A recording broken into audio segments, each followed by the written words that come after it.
The fog came in off the Sacramento River that morning the way it always did in late November, low and slow, dragging itself across the levee roads like it had nowhere urgent to be. I stood at the kitchen window of my apartment on our street with a mug of coffee going cold in my hands, watching the city disappear one block at a time. The streetlights were still on. The headlights of the early commuters moved through the gray like something feeling its way forward, and the fog swallowed them whole before they made the next block. Sacramento fog isn't the romantic kind they photograph in San Francisco. It's dense and gray, and it smells faintly of water and turned earth, and when you've grown up in it, the way I had, it settles into your bones like something that was always there. Not weather exactly. More like a condition of the place. You stopped noticing it the way you stopped noticing the sound of your own breathing. I had a board deck to finish before noon. That was the thing about building a company from nothing. There was always something that had to be finished before noon. I set the mug on the counter, pulled my laptop to the kitchen island, and sat down in the gray light with the space heater running near my feet, and I told myself I'd give it 2 hours before I had to start driving north to my father's house in Napa Valley for Thanksgiving dinner. I had been telling myself things like that for 6 years. My name is Presley Kane. I was 31 years old that November, and I owned, or believed I owned, a company called Irongate Supply Company, a commercial equipment brokerage I had built from a folding table in my second bedroom when I was 24. By the time that fog rolled in off the river, Irongate had 17 employees, a warehouse lease in West Sacramento, and a contract pipeline worth roughly $4.5 million in active business. I hadn't taken a full weekend off in 2 years. I had missed 2 Christmases and my cousin's wedding in Bend because of deadlines, and I had not once, asked my father for anything in the operation of it. That was the point. That had always been the point. Wade Kane was the kind of father who kept score. Not loudly. He didn't make scenes over dinner tables or shout across parking lots the way some fathers do. He kept score in a quiet, methodical way, the way a man keeps a ledger, columns of debt and credit, entries made in ink, nothing crossed out. He had built his own company in the 90s, a commercial real estate holding group out of Napa that had done well enough to put him in a 4,000-square-foot house on a hill above the valley, and he had decided somewhere along the way that his success was proof of a particular kind of character, and that character was not something a person could inherit. It had to be demonstrated to him personally before he would acknowledge it. He had never acknowledged it in me. I had been demonstrating for 6 years. I finished the board deck at 11:40. It was a 12-slide summary of Irongate's Q4 pipeline for the management team. Nothing a board would actually review, but I'd started calling it a board deck because it forced me to write it at that level of precision, and precision had gotten me further than anything else I'd tried. I closed the laptop, poured the cold coffee down the sink, and went to change my clothes. The drive up the 80 and then north on the 29 through the valley took just under 2 hours, and by the time I turned onto the gravel lane that wound up through the property toward my father's house, the fog had thinned to a pale haze and the November light was coming through it in long flat bars across the vineyard rows. My father leased the vineyard to a winery operation he had no involvement in.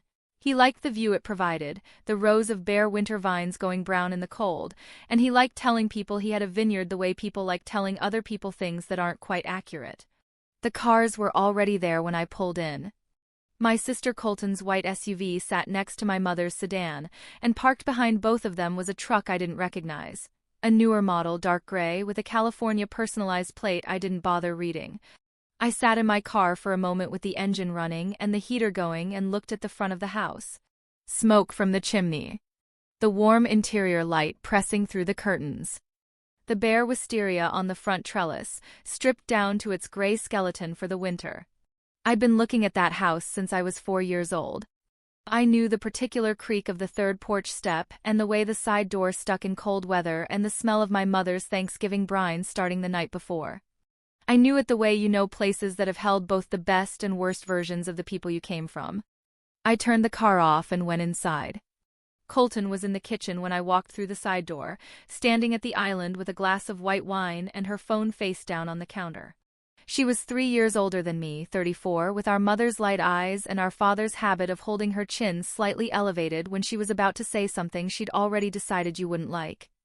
She looked up when I came in and smiled, and the smile was real in the way that Colton's smiles were always real. She was not a dishonest person, not in the surface way.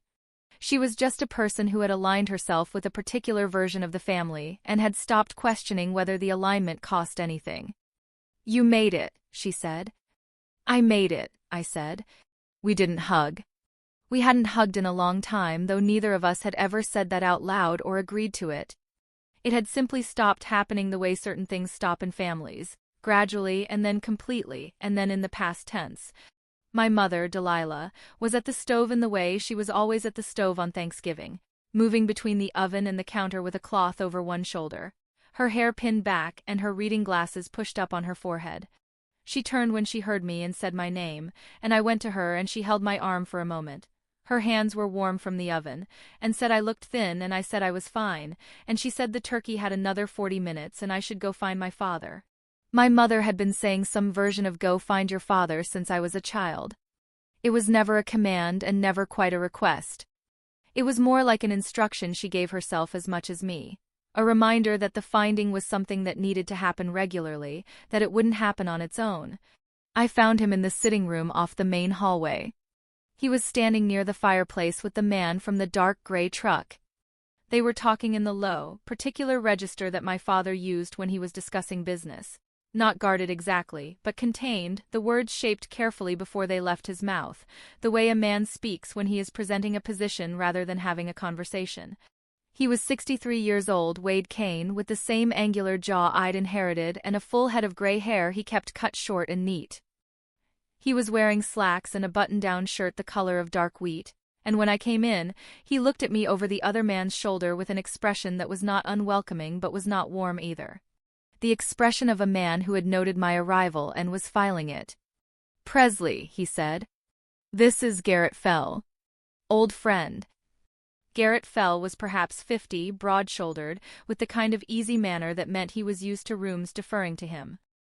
He wore a blazer over a collared shirt, no tie, the calibrated casualness of a man who dressed for the impression rather than the occasion.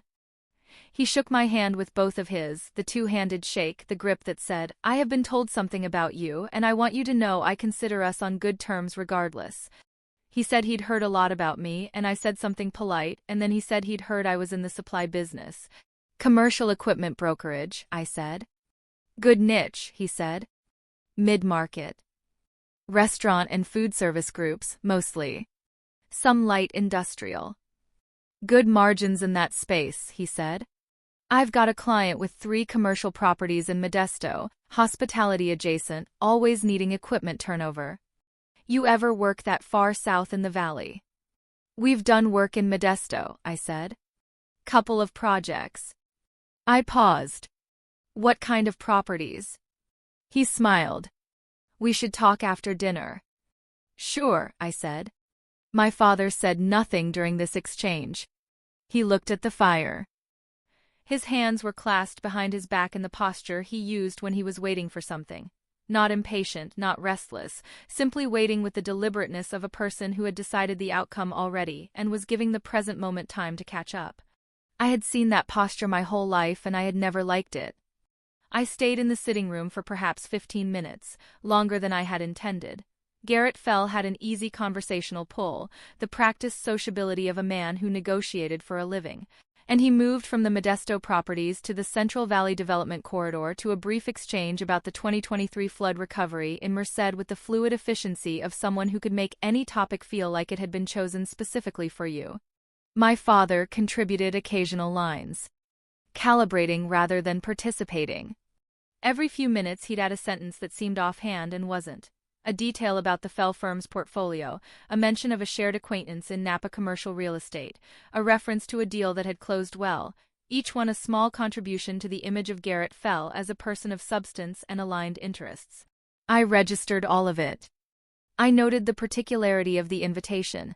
Thanksgiving, the family dinner, the guest my father had not mentioned to anyone in advance. I noted the way Fell had known to pivot immediately to a business topic when I walked in, as though he'd been briefed that the way into a conversation with Presley Kane was to make it useful. I noted that my father never once, in 15 minutes, mentioned Iron Gate. And I excused myself and went back to the kitchen, because helping my mother was useful, and standing in a room with my father waiting for him to ask me about the company I had spent 6 years building was not. Colton was no longer in the kitchen. I found her setting the dining room table, laying out the good plates my mother only used twice a year. The cream-colored ones with the thin blue border that had been a wedding gift and had lived in the buffet cabinet every other day of the year since. She moved around the table with a particular efficiency, setting each plate in exactly the right position, smoothing the cloth between placements. She'd been working for my father since she turned 27, managing his holding group's administrative affairs, coordinating his property leases, keeping his calendar. She was good at it. My father had always said so, in the careful way he said things that were true. He had never said anything like it about Irongate. I stood in the doorway for a moment watching her. She was wearing a dark green dress, and her hair was pulled back the way she wore it for occasions, and she had the faintly proprietary air she always had in this house, the ease of a person whose role within a space was unambiguous. Colton had always known where she stood in this family. I had spent 6 years trying to demonstrate a position. "Who's Garrett Fell?" I asked. Colton looked up. Something moved behind her eyes. A very brief, very contained movement, like a drawer pushed quickly shut, before her expression settled back into its surface. "Business friend," she said. "From where?" "Napa. He does commercial real estate." She set a fork precisely, centering it against the side of the plate. "Dad's known him a long time." "Why's he here for Thanksgiving?" "Dad invited him." "I can see that." "Why?" She looked at me then with that elevated chin and said, "You'd have to ask Dad," and went back to laying cutlery. I didn't move. "Does Mom know him?" I said. "A beat. Just short enough to be a beat." "I'm sure she's met him," Colton said. "That's not what I asked." She set a spoon at the 12 o'clock position above a plate and stepped back slightly to assess it. "Presley. It's Thanksgiving. There's going to be a lot of people who know each other through Dad at various points. He has a long network. Garrett's been in the Napa commercial real estate world for 20 years. It's not unusual." "He's never been to Thanksgiving before," I said. "People's situations change." She moved to the next place setting. "Go help Mom with the gravy. She always burns the gravy if nobody watches it." I went back to the kitchen. My mother had not burned the gravy. She was standing at the stove making small patient adjustments to it, while the R Street fog pressed against my memory, and the warm kitchen smelled of turkey fat and rosemary, and the candle my mother lit every Thanksgiving in the same glass holder. A pillar candle, ivory, which she replaced every year and which I had believed as a child was the same candle burning forever. She put me to work on the cranberry sauce, which I had made at this stove since I was 12, and for a little while we stood at adjacent burners without talking, and the kitchen was just the kitchen, and the afternoon was just an afternoon. "How's the company?" she said. She always asked. She was the only person in this house who did. "Good," I said. "Q4's looking strong. We landed a new contract with a hospitality group out of Sacramento that's opening 4 properties in the next 18 months. Equipment-intensive builds. Good work." She nodded. She was watching the gravy the way she watched things she was responsible for, with consistent, undramatic attention. "You sound tired," she said. "I'm fine," I said. "You've been saying that since you were 16, she said without any particular weight. It wasn't a criticism. It was just something she'd noticed and had decided to name. We sat down at 4:30, which was our family's Thanksgiving time, a tradition so established it had calcified into law. My mother at one end, my father at the other, Colton and me on one side, Garrett fell across from us. The table was set with the autumn arrangement my mother made every year from dried leaves and small gourds, and the ivory candle in its glass holder at the center, and the light from it was warm and moving. And for the first 20 minutes of the meal, it was almost possible to sit inside that warmth and believe we were just a family having Thanksgiving. My father asked Garrett Fell about a property deal in Sonoma. Garrett Fell answered at some length. A mixed-use development on a parcel that had changed hands twice in the past decade, complicated title history, a partnership structure that had required some creative restructuring. He talked about it with the comfortable authority of a man who found his own work genuinely interesting, and my father asked a few precise questions. zoning category, the remediation status of the prior owner's claim, the cap rate on the commercial portion, and for a few minutes it was just two men talking about work they knew well. My mother asked Colton about her apartment in the city, and Colton said it was fine. The building was doing a renovation of the lobby which had been going on for 4 months, and was expected to take 2 more, which was inconvenient, but the unit itself was good. No one asked me about Irongate. This was not unusual. This was, in fact, the precise social weather of every family dinner I had attended in 6 years, and I had learned to eat inside it without expecting it to change. I refilled my vodka tonic from the bottle I'd brought and set on the sideboard, and I ate my turkey and listened to my father and Garrett Fell discuss the Sonoma property, and I watched the candle flame, and I told myself that in 4 hours I would be back in my apartment on our street with the space heater running and the evening my own. My father made a toast. Brief, the way his toasts always were. A sentence about gratitude, a sentence about the family, a lift of the glass. Garrett Fell lifted his glass. My mother lifted hers. Colton lifted hers and looked at me while she did it, and something in the look held a fraction too long. A slight intentionality to it, like a person who has rehearsed neutral and achieved it almost completely, before she looked away. I noted it. I didn't fill the silence that followed the toast. I set my glass down and picked up my fork. It was perhaps 40 minutes into the meal. The turkey cleared, the second round of wine open, the conversation gone soft and random the way it does when people have eaten enough to relax, when Colton set down her fork. She set it down with a particular deliberateness. Not loud. Just placed. And she straightened in her chair and she looked at my father, and something passed between them. A half-second of eye contact that was not casual, that had a direction to it, that had been anticipated, and then she looked around the table. "I want to say something," she said. My mother looked at her. Garrett Fell looked at her. I looked at her. My father looked at his plate. "I know this isn't how these things usually get announced," Colton said, and her voice was light, performatively light, the way a voice gets when it has rehearsed being light. "But I think everyone at this table should know." She paused. "Dad and I finalized the transfer last month. Irongate Supply Company is now legally in my name." The candle flame moved. I heard the words. I heard them in the correct order, and I understood their meaning, and somewhere in my chest something went very still, the way a room goes still when a sound stops that you hadn't realized you'd been hearing. My hands were in my lap. My right hand was holding my linen napkin, and I was aware of the texture of it between my fingers, the slight roughness of the hem. My mother said, "I'm sorry, what?" "Dad transferred the company to me," Colton said. She was looking at me now. "Presley gets nothing from the estate transfer. That was the decision." She said the word decision the way people say words they've been coached to say, flatly, without effect, as though the flatness itself is a form of authority. He wanted it in the family properly. Through the holding group structure. Garrett Fell was looking at his wine glass. My father had not looked up from his plate. My mother said, "Wade," and nothing else. There was a long moment. The candle flame bent sideways and then righted itself.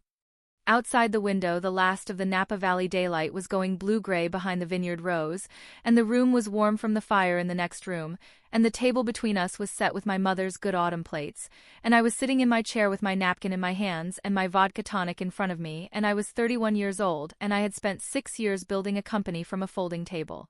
I looked at my father. He had still not looked up. I picked up my vodka tonic. I took a sip. I set it down. I let the cold of it sit in my throat for a moment. Then I looked at my father again, and when he finally raised his eyes to mine, I said, "Should I tell them now?" I said it the way a person states a fact. My voice was level. My voice did not crack, did not drop, did not rise. "Or do you want to?" My father's jaw tightened. Colton's hand moved toward her wine glass and stopped halfway there. Garrett Fell looked up from his glass for the first time. My mother said, "Tell us what?" And her voice was very careful, very quiet, the voice of a woman who has spent a long time learning when something in a room has changed. I looked at her. Then I looked back at my father. He said nothing. The candle flame burned straight and still. My father set down his fork. He set it down the way he did everything, with a precision that was not about the fork, that was about the message the fork was carrying. He aligned it with the edge of his plate, and then he folded his hands on the table in front of him, and he looked at me with an expression I had seen before, an expression that had a long history between us, that said, "I have already decided this, and your question is a formality I am choosing to indulge." "There's nothing to tell," he said. My voice stayed even. "Then you won't mind if I do." "Presley." His voice carried the word like a warning. Not raised, never raised, just weighted at the edges the way a door is weighted when it swings shut on its own. "This is a family dinner." "It is," I said. "Which is why I'm asking." Colton had retrieved her wine glass. She was holding it with both hands now, her elbows on the table, watching me over the rim with the careful stillness of someone who is prepared for a scene and is now calculating whether it is going the way they rehearsed. My mother had put her fork down too. She was looking at my father with an expression I recognized even more than his. The look she got when she understood that something had been happening in her house that she had not been told about, and she was measuring the size of it from the outside, estimating the shape of the room she hadn't been let into. Garrett Fell refilled his wine glass without being asked. "The transfer was legitimate," my father said. He said it to the table, not to me. "Properly structured." Garrett's firm handled the paperwork. I looked at Garrett Fell. He met my eyes for a moment and then looked at his wine. "When?" I said. "The filing date is October 9th, Colton said, and her voice was precise in a way that wasn't quite steady. She'd had that date ready. She'd been holding it. The transfer into the holding group structure was finalized then. Dad had the authority. "On what basis?" I said. "Silence," my father said. "I was the original registered agent on the LLC." "For 3 months," I said. "In 2018. When I needed a co-signer to open the business account because I was 24 and the bank wanted a guarantor. You were listed as agent for 90 days and then I removed you." I said all of it in the same register, the same level tone. My voice did not harden, did not climb. "That's the basis?" My father looked at me then. Something moved in his eyes, not guilt, not quite, but a cousin of it. Something that knew what it was and had decided to keep standing anyway. "The original filing listed joint ownership," he said. "That was never formally dissolved." And there it was. Not the revelation, I wasn't ready for that yet, and neither was he, but the shape of the argument. The mechanism he had decided to use. I sat with it for a moment the way you sit with a number you've just been given before you do the math, feeling the weight of it, taking its measure. I counted the pause instead of answering it. Then I said, "All right." I picked up my vodka tonic. "All right." Colton made a small sound, not quite a laugh, not quite triumph. Something between them. She set her wine glass down and said, "Presley, I know this is hard to hear, but Dad built the foundation for this. The business registration, the initial capital." "There was no initial capital from Dad," I said. "The loan," she said. "There was no loan," I said. My mother said, "Wade, what loan?" My father said, "Delilah," and that was all he said, and the way he said it closed a door. My mother looked at him for a long moment. Then she looked at me. Then she picked up her fork and looked at her plate, and she didn't say anything else, and that cost her something. I could see it in the set of her shoulders, the careful way she was holding herself, and it cost me something to watch it. Colton said, "Dad provided startup support." "That's documented." I looked at my sister. I let the look sit for a moment, unhurried, before I said, "Is it?" She didn't answer. Garrett Fell said, "Perhaps this is a conversation for after dinner," and his voice had the smooth, managed quality of a man who negotiated for a living, and I thought, "You knew, and you came anyway, and you sat at this table." "Perhaps," I said. And I picked up my fork and I ate. The dinner ended the way dinners like that end, in a slow, effortful return to surface conversation that no one fully committed to, each exchange landing slightly flat, the warmth of the room working against the chill in it. My mother brought out the pie. Garrett Fell said something about the crust. My father talked about a property in Sonoma for 4 minutes without pausing. Colton looked at her phone twice under the table edge and then put it face down. I ate my pie. I drank my water because I had stopped with the vodka because I needed to be clear. When the table cleared and my mother began the ritual movement toward the kitchen with plates, I helped her because that was what I did. She didn't speak while we moved between the dining room and the kitchen, and I didn't speak either, and between us in that silence was everything we weren't going to say in this house tonight. She handed me a plate and our hands touched briefly on the transfer. Her fingers were cold, which meant she'd been holding her wine glass, and she looked at me and I looked at her, and she said, very quietly, "Did you know he was going to do this?" "No," I said. She nodded. She turned back to the sink. "Did you?" I asked. She was quiet for a moment. Then she said, "I knew he was planning something with Colton. He didn't tell me what." I set the plate in the drying rack. My jaw was tight and I let it be tight. "Okay," I said. "Presley." She turned and looked at me directly, the way she did when she was going to say something she'd decided had to be said regardless of how it landed. "Whatever you're planning to say tonight, be careful. This house has a long memory." "I know it does," I said. I went to find my jacket. I didn't go home. I drove down the 29 to a gas station outside of Yountville, and I sat in the parking lot with the engine running, and my phone in my hand, and I called the only person I trusted to tell me the truth in under 2 minutes. Magnolia Vance answered on the second ring. She was 67 years old, my father's older sister, and she had spent 40 years in contract law before she retired to a house in Tacoma with a garden she tended with the same precision she had once used on depositions. She had been my grandmother's favorite, which had always irritated my father, and she had been mine since I was 9 years old, and she'd explained to me, at a holiday dinner not unlike this one, that the difference between a promise and a contract was a signature, and that a signature was only as good as the paper it was on. I told her what Colton had said. I told her what my father had said about the original LLC filing. I told her about Garrett Fell. When I finished, she was quiet for a moment. "October 9th, she said. "That's what Colton said." "And the original filing, the one that listed your father as registered agent?" 2018, 90 days. I removed him. "Was the removal documented?" "Yes." "Filed with the Secretary of State." "I did it myself." Another pause. Then, Presley. "Go home. Don't say another word tonight. Not in that house." "I've already said enough for tonight," I said. "Good. Are you driving?" "Sitting in a parking lot." "Good. Do you still have the accordion folder?" I knew exactly which folder she meant. "Yes," I said. "Then you have what you need," she said. "Go home. Get some sleep. Call me tomorrow morning." I sat in the parking lot for another 10 minutes after we hung up. The gas station lights buzzed overhead in the cold and the valley dark pressed against the car windows, and I thought about the accordion folder she'd mentioned. The one I kept in the bottom drawer of my filing cabinet at home, the one I had started assembling not because I thought I would ever need it, but because Magnolia had told me once, years ago, that documentation was just memory with a date on it, and that the difference between knowing something and proving something was the length of the paper trail. I had a long paper trail. I drove home.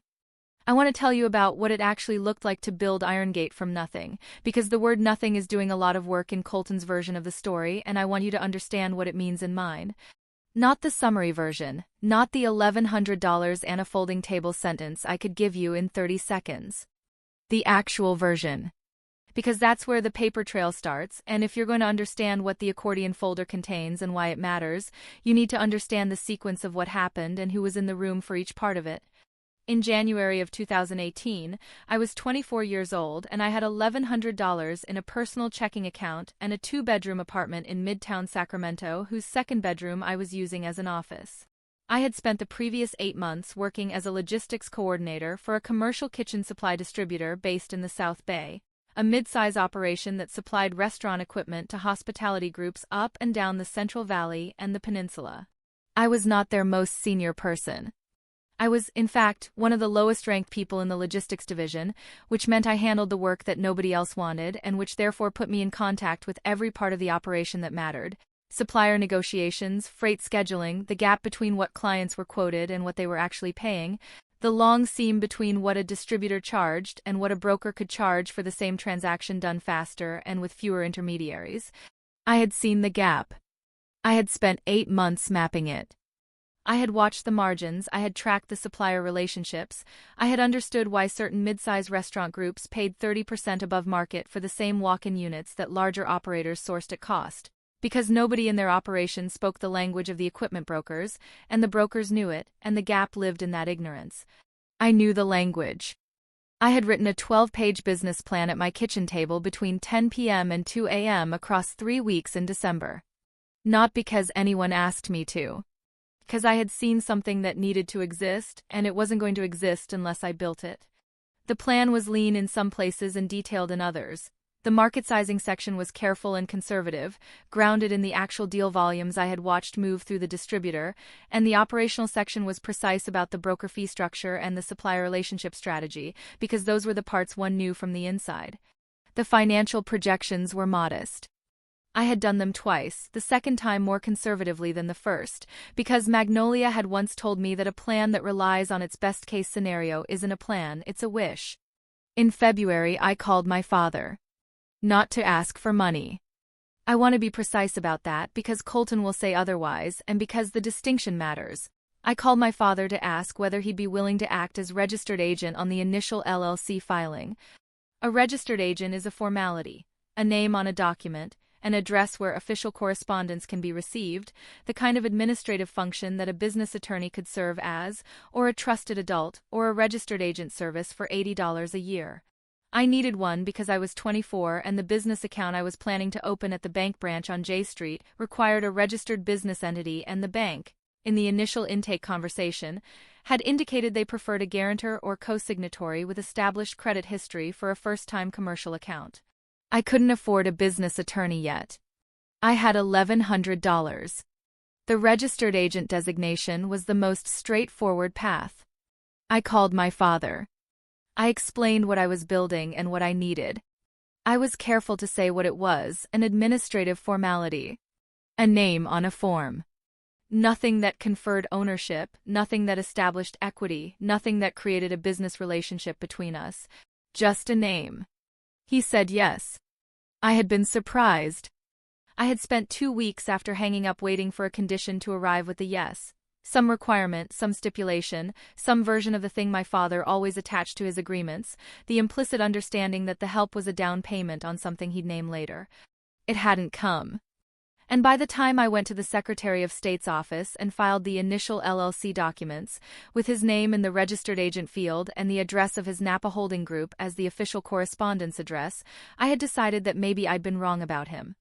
That maybe this was the version of my father who was capable of doing something straightforwardly, without a ledger entry beneath it. He had required nothing. He had also contributed nothing. I want to be precise about this because it matters more than any other fact in what follows. The $1,100 in my checking account was mine. I had saved it over 8 months of the South Bay job. Not dramatically, not through any particular sacrifice beyond the ordinary sacrifice of a 23-year-old who wanted something and was willing to be patient about the wanting. The business plan was mine. The supplier relationships I had cultivated over 8 months of logistics work were mine. Not relationships my father had handed me, not contacts from his world in Napa commercial real estate, but relationships I had built from the inside of a distributor operation through 200 early morning phone calls and a year of learning people's preferences for how they liked to receive information and what time of day they were most likely to pick up. The first client was mine. I found them the way I found everything at the beginning, by cold calling. I had built a list of 37 mid-size restaurant groups in the greater Sacramento and Central Valley area that fit the profile I'd identified. Operations between 3 and 12 locations, rapid expansion pace, equipment-intensive formats, no in-house procurement staff. I called 27 of them in a single afternoon in March 2018, 3 weeks after the LLC was filed. I sat at the folding table in the second bedroom with a legal pad and a mug of coffee, and I called down the list from the top. Most of them didn't pick up. 6 of them had gatekeepers who took my name and said someone would get back to me. 3 of them listened to 30 seconds and told me they had a vendor relationship already. Two of them were interested. One of them was a restaurant group in Elk Grove, 4 locations, a fifth in permitting commercial kitchen equipment aging out across the first 3 sites. The owner's name was Terrence Boaz. He picked up on the second ring, which already told me something about him, and I gave him my 45-second pitch, which I had rehearsed enough that it didn't sound rehearsed, and he said, "How fast can you turn a quote?" "Same day," I said. He told me what he needed: 2 commercial walk-in coolers, 1 walk-in freezer, a fryer bank for the Elk Grove flagship site. He gave me the square footage and the BTU specs and the current vendor relationship and what he was paying. I had the quote to him by 3 in the afternoon. He called me back at 5 and said he had a few questions. We talked for 40 minutes. I drove to Elk Grove the next morning. I had not been planning to drive to Elk Grove. I was planning to send a follow-up email. But something in the conversation the night before had told me this was a person who made decisions in person, who bought from people rather than from decks, and I had a working car and nothing on my calendar until 4 p.m., so I drove to Elk Grove and I walked into his restaurant at 10 in the morning without an appointment. He was in the back of the house doing prep inventory. He looked up when his manager brought me back, and his expression went through surprise, assessment, and something that was almost amusement in about 3 seconds. "You drove down," he said. "You had questions," I said. He asked his questions. I answered them. We shook hands on a preliminary agreement before noon. The formal contract was signed 4 days later. The commission from that first deal was $4,200, and I remember the number because I wrote it in a composition notebook I was using as a ledger. A black-covered composition notebook from the drugstore on J Street, exactly the kind you'd buy for a college class, which cost $2 and which I had filled the inside cover of with the business plan's key numbers so they were in the same place as every transaction record. Below the $4,200 I wrote the date. Below the date I wrote one word. Start. That was the beginning. The folding table and the cold calling and the Elk Grove meeting and the commission in blue ink in a $2 notebook, that was the whole of what Irongate started from. No capital from my father.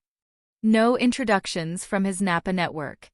No loan, no startup support, no documented contribution of any kind.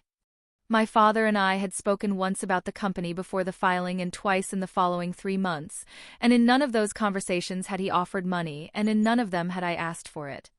The bank account was a different story, and I want to tell it carefully because Colton mentioned documentation, and I want you to know exactly what was documented and by whom. The bank branch on J Street was a mid-size regional branch, the kind with 3 teller windows and a small business services desk in the back corner behind a low partition. I went in on a Wednesday morning in late February, 2 weeks after the LLC was filed, with my operating agreement and my certificate of organization and my EIN letter and the registered agent designation. The account officer was a woman named Priya. I don't remember her last name, I remember the name on her desk card, who had a careful professional manner and a habit of reading documents with the focused attention of someone who had been surprised by omissions before. She read through the LLC filing. She paused at the registered agent field. "This is your father?" she said. "He's the registered agent," I said. "It's an administrative designation, not an ownership role." She looked at the operating agreement. She read the sole member designation carefully, the way you read something when you're deciding whether it says what you think it says. Then she looked up. "Do you have his information for the guarantor documentation?" she said. "He's the registered agent," I said again. "Not a guarantor." "I don't need a guarantor, I checked the account requirements." The business checking account doesn't require a guarantor for an LLC with a sole member operating agreement. She looked at me for a moment.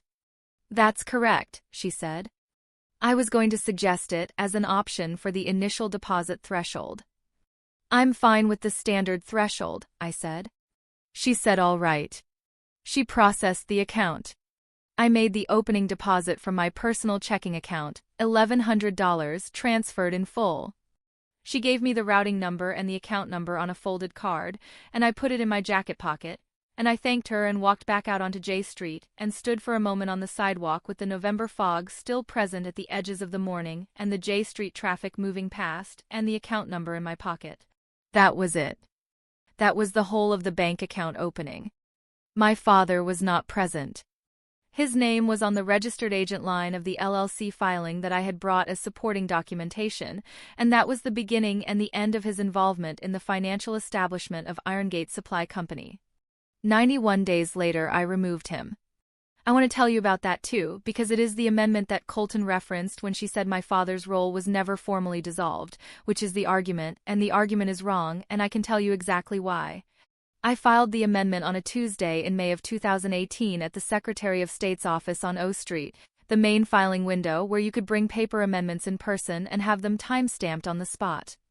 I had drafted it myself because by May I had done enough LLC paperwork to understand the form, and because I had decided during the preceding weeks that the registered agent listing needed to change before the company grew beyond the point where my father's name on any official document could be interpreted as something it wasn't. I was not expecting a problem. I had been careful about the structure from the start. The operating agreement was clear, the sole member designation was unambiguous, and the registered agent role was exactly what I had described it as, administrative. But I had also been watching the company grow faster than I had projected, and the first contracts were landing, and the supplier relationships were deepening, and somewhere in the back of my mind was the thing Magnolia had said about signatures and paper and what they were worth, and I thought, remove him now while it is still straightforward, while there is nothing to negotiate about, before the company is worth something that might give someone a reason to read the documents differently. I took the morning off from the office, which was still the second bedroom, still the folding table, though by May there was a second chair and a proper printer, and the composition notebook had been joined by a second composition notebook in the same blue pen, and I drove to O Street. The woman at the filing window was efficient and unhurried. I handed her the amendment form. She reviewed it. She stamped the timestamp on my copy. She said the filing would be reflected in the public record within 3 to 5 business days. I said thank you and walked back to my car. I called my father from the parking lot on O Street. Not because I was required to. Not because he needed to be informed. He was an administrative designation, not a stakeholder, and the removal of an administrative designation doesn't require the prior holder's consent or notice. I called him because I thought he deserved to know, as a courtesy, and because I was 24 and still trying to manage the relationship in good faith. He answered on the third ring. I filed an amendment today, I said. Removing you as registered agent on the Irongate LLC. Replaced with my name and my R Street address. It's in the public record as of today. A pause. All right, he said. I just wanted you to know, I said. Another pause, shorter. Is there anything you need? No, I said. Everything's fine. He said, good, and the conversation ended. That was the call. No objection, no counter-question, no indication that he believed the registered agent listing had carried any meaning beyond what I had described it as when I'd asked for it. He said all right. He said good. He hung up. I sat in the parking lot for a moment and then I drove back to the second bedroom and I opened the third composition notebook and wrote the date and the filing number at the top of a clean page and I wrote, Agent Amendment filed. Registered Agent, Presley Kane. Removed, Wade Kane. I wrote it in the same blue pen, the first pen of the 3-pack from the J Street drugstore, which still had ink. I did not speak to my father about Irongate again for 2 years. Not because anything happened, nothing happened. He didn't call to ask about it. I didn't call to report on it. The company grew the way it was supposed to grow, which was not dramatically, not in the way startup stories get told, but steadily. Client by client, supplier relationship by supplier relationship, the way a business grows when the person building it understands the fundamentals of the market and is willing to do the slow work of making them reliable. By the end of 2018, I had 7 clients and 2 subcontracted logistics partners. By the middle of 2019, I had 12 clients, 1 full-time employee, and the beginning of a lease conversation for the West Sacramento warehouse space. My grandmother died in April of 2019. Her name was Ruth Eleanor Kane, and she was the person in my family who had taught me to be precise. Not Magnolia, though Magnolia had shaped it, but Ruth first, in the particular way of a woman who had grown up during a time when precision was the only form of authority available to her, and had therefore learned to deploy it with an accuracy that nothing could argue with. She was 81 and she had been diagnosed the previous October, and she had managed the dying with the same methodical attention she had given to everything else, which meant that when she died she had already arranged what needed to be arranged, and there were no loose ends except the ones she had decided to leave loose on purpose. I drove to Napa for the service. My father stood at the graveside with the particular stillness of a man confronting something that would not respond to management. Colton wept, which she did genuinely, because whatever else was true about Colton and our family, she had loved our grandmother in a real way. My mother held my hand for part of the graveside service, which she hadn't done since I was a teenager, and I let her. Magnolia flew down from Tacoma and stood on the other side of the grave from my father, and they looked at each other once across it and then looked away, and whatever was between them in that look I had learned not to ask about. The estate reading was a week later. It was held at the office of Elias Rutherford, the estate attorney, on First Street in Napa, a quiet building with a cedar smell in the waiting room and a round conference table where Rutherford laid out the documents with the careful efficiency of a man who had done this enough times to know that people in this room were already holding more than they expected. My mother was there. My father was there. Colton was there. Magnolia was there, which I had not been expecting, which told me something. The reading took an hour.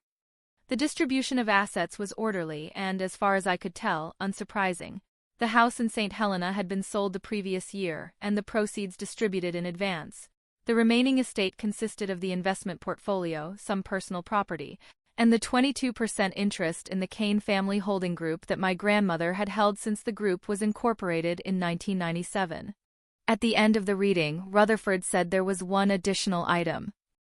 He reached into the file and took out an envelope, cream-colored, heavier than ordinary paper, and he said that this was to be given to Presley Kane only, to be opened at a time of her choosing, and that the contents were private and were not part of the formal estate documentation.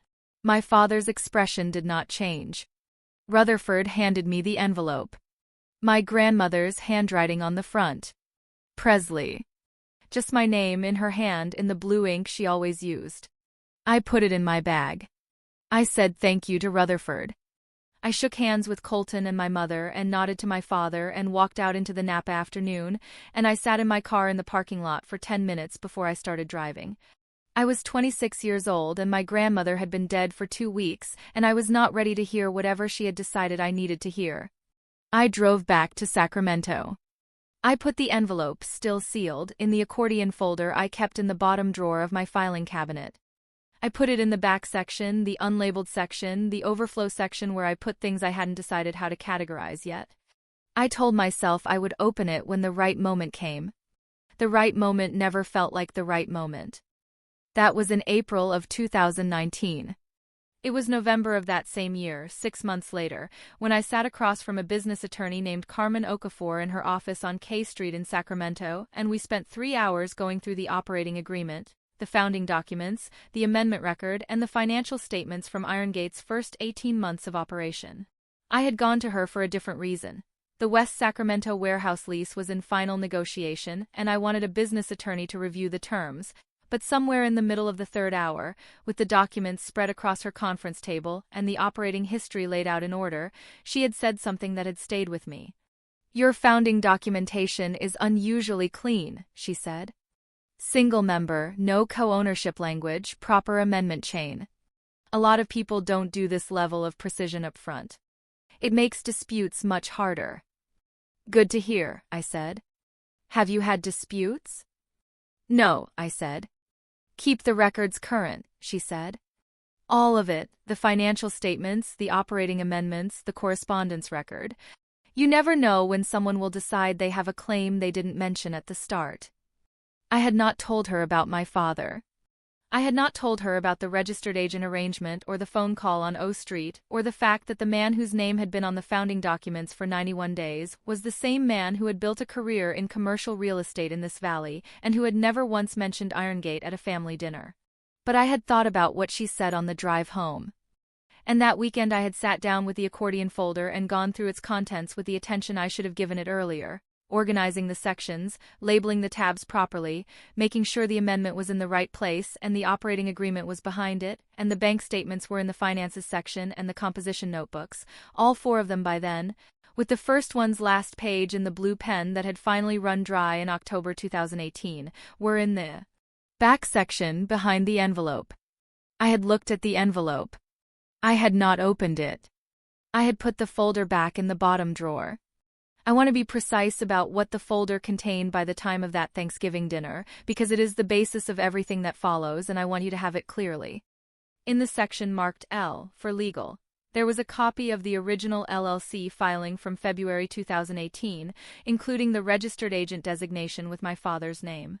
Behind it, in the same section, was the amendment filed 91 days later removing my father as registered agent and replacing him with my own name, time-stamped by the Secretary of State's office on O Street. Behind that, in the section marked C for contracts, was a copy of the operating agreement I had drafted in March of 2018 with Carmen Okafor's predecessor firm. Sole member, single member LLC, no co-ownership language, no equity splits, no exceptions. The operating agreement had been reviewed by 2 attorneys before I signed it, and both of them had said it was clean. In the section marked F for finances, there was a bank statement from the original business account. Opening date, February 2018. Opening deposit, $1,100. One deposit, one amount, one source. Mine. In the section marked S for supplier, there were 12 pages of supplier agreement documentation from the first 18 months of operation. 8 distinct suppliers, all negotiated by me directly, none of whom had ever had a relationship with the Kane Family Holding Group or with my father's operation in any form I had ever found. In the section marked O, which I had labeled original when I made it and which I now thought of privately as proof, there were the composition notebooks. 4 of them. Every client call logged in my handwriting, every deal written in chronological order, every commission recorded by date, every supplier negotiated, every overhead expense accounted for across 4 years of operations in the same blue pen, and then 2 more pens after the first one ran dry, both of them the same brand, because I had continued buying them 3 at a time from the J Street drugstore until the drugstore closed, and then from the CVS on L Street, and the handwriting in all of them was mine. The accordion folder was on the floor of my passenger seat when Magnolia asked about it by name. I had taken it with me to Napa. I don't know exactly when I had decided to do that. Somewhere between finishing the board deck and getting in the car, some part of me had registered the strangeness of the Thanksgiving invitation. The presence of Garrett Fell's name in my father's voicemail, the particular tone of it, not quite casual enough to be casual, and had reached into the bottom drawer of the filing cabinet and taken out the folder and put it on the passenger seat without quite deciding to. The way you take an umbrella when the sky is only partly cloudy because something in you knows. The folder was dark green, the expandable kind with the elastic closure and the index tabs running alphabetically along the top edge. It was 2 inches thick. I had checked on some level before I left. I was sitting in my apartment with the accordion folder open on the kitchen island, the filing cabinet drawer still open behind me, when my phone buzzed with a text. Colton. We should talk before you do something you can't undo. Call me. I looked at the message. I set my phone face down on the counter. Then I reached back into the accordion folder, into the section behind O that I had never formally labeled. The loose section at the back, the overflow section where I had put things I hadn't decided how to categorize yet, and I pulled out a document I had put there 8 months ago and then not looked at again. It was a single page. A copy of a letter on the letterhead of a Napa Valley estate attorney whose name I recognized. Recognized because he had handled my grandmother's estate in 2019, because I had been present at the reading, because Magnolia had been present at the reading, because the reading had taken an hour, and at the end of it Rutherford had handed me an envelope addressed to me in my grandmother's blue ink handwriting. The envelope was still in the folder. Still sealed. Behind the single-page letter copy. I had put the single-page letter in the folder when I found it in the estate papers 8 months after the reading. A summary document I had been given as part of the estate correspondence, referencing the existence of a personal sealed item for distribution, which I had filed without reading closely because I already knew about the sealed item and had already put it in the folder and had not yet made myself open it. I looked at the envelope now. My grandmother's handwriting on the front. Presley. Just my name in her hand in the blue ink she always used. I set it on the counter beside the phone. I went to bed without opening it. Not because I wasn't ready. Because I needed Magnolia in the room when I did, My phone was still face down on the counter next to the envelope when I turned off the kitchen light. Colton's text was unanswered. My father had not called. The accordion folder was still open on the island, its contents spread in order, a 6-year paper trail going quiet in the dark of the kitchen. Outside the window, the R Street fog had come back in off the river, the way it always did after midnight in November, and the city was disappearing again, one block at a time, the way it had that morning when I stood at this same window with a coffee going cold and a board deck to finish and no idea what was waiting for me at the end of the 29. I lay in bed in the dark and stared at the ceiling and thought about the way my father had set down his fork. I thought about the way Garrett Fell had looked at his wine glass when the transfer was announced. And I thought about the estate attorney's letterhead on that envelope and the date that was on the letter inside it. A date I hadn't read yet because I hadn't opened it, but which I was now certain predated October 9th. I had carried that envelope for 2 years and I had not been ready to open it, and now it was Thanksgiving night and I was ready, and I was waiting for Magnolia. I closed my eyes. The fog pressed against the windows. I slept. Magnolia called at 7:43 the next morning. I was already awake. I had been awake since 5:30, which was not unusual for me. The body learns the habits you give it, and I had given mine the habit of early mornings and the space heater and the laptop open before the city was fully conscious. But this morning I hadn't opened the laptop. I had made coffee and stood at the kitchen window the way I had stood there the morning before, watching the R Street fog pull back from the buildings as the light came up, and I had looked at the sealed envelope on the counter and not touched it. The composition notebooks were still spread across the kitchen island from the night before. I had been up until midnight going through them, not because I needed to confirm what was in them, but because the act of reading them, the actual physical pages in my own handwriting, the client calls and the deal dates and the supplier negotiations in blue ink going back to January 2018, had settled something in me that needed settling. Not anger. Not grief.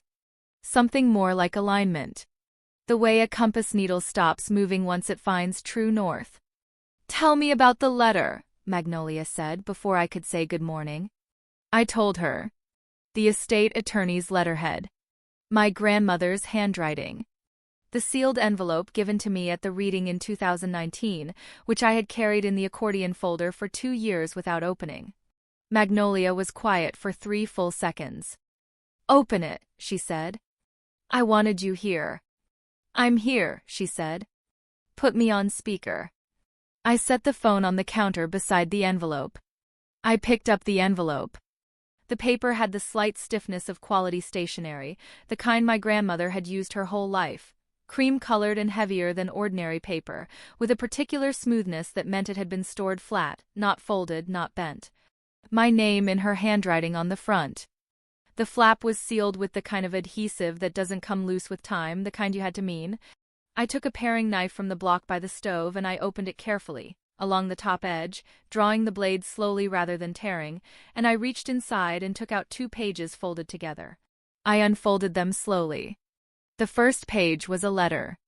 Her handwriting, 3 paragraphs, dated October 14th, 2018. The second page was a document. Not her handwriting, typed with the estate attorney's firm name at the top and 2 signatures at the bottom, witnessed and notarized. The notary seal was embossed, slightly raised under my thumb when I pressed it. I read both pages without speaking. The letter first, slowly, every word. Her handwriting was exact. She had always written exactly, with the steady cursive of a woman who had grown up when handwriting was still taught as a form of discipline, and the 3 paragraphs said what they said without softness or evasion. She had watched what she had watched for 30 years. She had known what she knew about her son. She had decided, while she was still fully herself and not yet sick, to do what she could in the way that she could. She said she was sorry she hadn't done it differently. She said she trusted me to know what to do with it when the time came. Then the document. I read every line of it. Then I said, "Magnolia." "I'm here," she said. "She knew," I said. "She knew he was going to do something." A pause.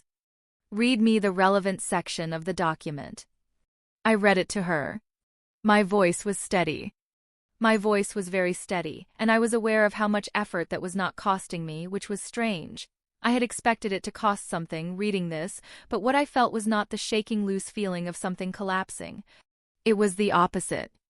It was the feeling of a thing that had been slightly off-level settling onto its true base. Magnolia said, "That's what I thought." "You knew about this?" "I knew she was planning it," she said. "I didn't know if she'd done it before she died. She didn't tell me the final details." A pause. "She wanted you to find it when you needed it, not before." I looked at the 2 pages on my counter. "I need to call the attorney," I said. "His name is on the letterhead," she said. "I know him. He's good. Call him this morning before you do anything else." Another pause. "And Presley. Don't call your father yet. Don't call Colton. Not until you've spoken to the attorney." "Understood," I said. I let the phone call end. I stood at the counter with the 2 pages in front of me and my coffee going cold at my elbow, and I read the document again from the beginning, slowly, every word. I will not tell you what it said yet. Not because I am hiding it. I'm not hiding anything, not anymore, not after years of watching things get hidden in this family, but because the order in which things came clear matters, and the order in which I understood what I was holding was not the same as the order in which I could prove it. There is a difference between knowing and proving, and Magnolia had been teaching me that difference since I was 9 years old, and I had learned it well enough to wait. What I will tell you is this: I called Elias Rutherford at 8:15. He answered on the first ring, which told me something. He had been waiting, he said, in the measured way of a man who had been a professional for 30 years, and had learned to say things like "I had wondered when you might call" without judgment or urgency. He told me to come to his office. He told me he had a file with my name on it that he had been maintaining since 2019, and that some of what was in it would answer questions I probably hadn't known to ask yet. I showered and changed and put the 2 pages back in the envelope, carefully along their original fold lines, and put the envelope in the accordion folder. I picked up the folder, put it under my arm, and drove to Napa. Not to my father's house. To Rutherford's office on First Street. The 2-story building with the quiet parking lot and the cedar smell in the waiting room and the round conference table where I had sat 18 months earlier listening to my grandmother's estate be distributed with orderly efficiency. The same receptionist. The same framed photograph of the valley on the wall. The same quality of stillness that good attorneys' offices have, the deliberate quiet of rooms where difficult things get said in careful language. Rutherford was in his 60s, with the gray-haired steadiness of a man who had spent a career accompanying people through the worst moments of their financial lives and had developed a particular form of courtesy around it, precise, unhurried, never sentimental. He shook my hand, brought out the file, and set it on the table between us. It was thicker than I had expected. We spent 2 hours going through it. I will not reconstruct every exchange. What matters is the shape of what I understood by the time I drove back to Sacramento that afternoon. My grandmother had not simply prepared a personal letter and a declaration and left them to the moment. She had been systematic. She had done what she always did when she believed something mattered. She had made it impossible to misunderstand, and she had made it impossible to ignore, and she had built in a mechanism to make sure that even if she was not alive to explain it, the structure would explain itself.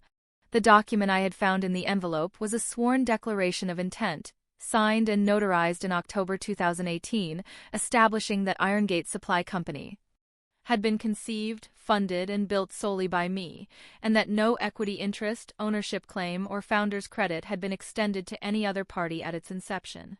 Witnessed by Rutherford and a second attorney from his firm. It was not a transfer document. What it was a sworn statement from a credible witness who had direct knowledge of the original circumstances. In a dispute over the founding record, it would matter. But that was not the most significant thing in the file. Rutherford showed me a letter, dated March 2020, sent by his firm on certified mail to my father at his Napa Valley address. It was a formal notification informing Wade Kane that Ruth Eleanor Kane had established a protective declaration regarding Irongate Supply Company.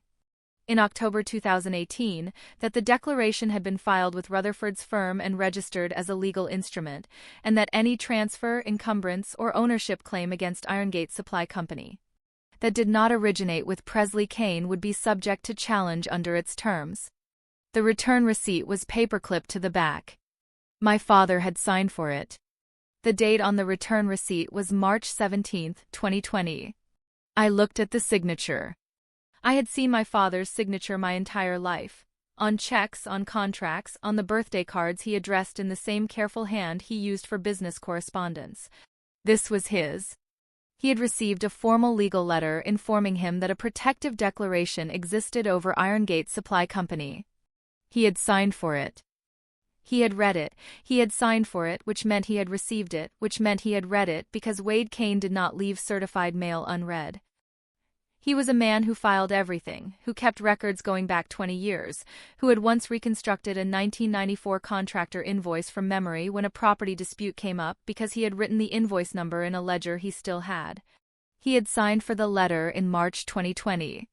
He had filed the transfer on October 9, 2022. 2.5 years. He had waited 2.5 years after receiving formal notification of a protective legal declaration, and then he had retained a real estate attorney and filed a transfer anyway. Not ignorance. Not oversight. Deliberate. I looked at the return receipt for a long time. My hands were flat on the conference table on either side of it.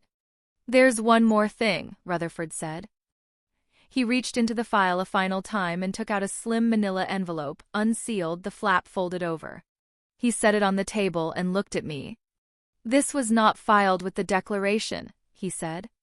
"Your grandmother gave it to Magnolia directly in September 2018, a month before she executed the declaration. She instructed Magnolia to hold it separately and provide it to me only if the contingency was triggered. Magnolia called me on Friday." He paused. "After your Thanksgiving dinner." I looked at the envelope on the table. "I haven't opened it," he said. "Per the instructions. Magnolia said you should open it here." I reached across the table and picked it up. I lifted the flap and took out the pages inside, 2 of them the same estate attorney letterhead, the same cream-colored paper. I unfolded them and laid them flat on the table and read them. The first page was a cover letter. The second was a legal instrument, typed and formatted, with the estate attorney's heading at the top and 4 signatures at the bottom, 2 of them witnesses, 1 of them a notary. It was a codicil. An amendment to Ruth Eleanor Kane's will, executed in October 2018, the same week as the declaration. I read every word of it at the pace it deserved. The conference room was quiet. Outside the window the first street traffic moved past and the November Valley light lay flat across the parking lot, and I read the codicil from its first line to its last. The codicil established a contingent ownership clause. In the event that any claim was made against Irongate Supply Company by a party other than Presley Kane, any claim of co-ownership, equity stake, founding interest, or transfer right not authorized by Presley Kane, the clause activated a secondary provision of Ruth's estate. I read the secondary provision. Then I read it again.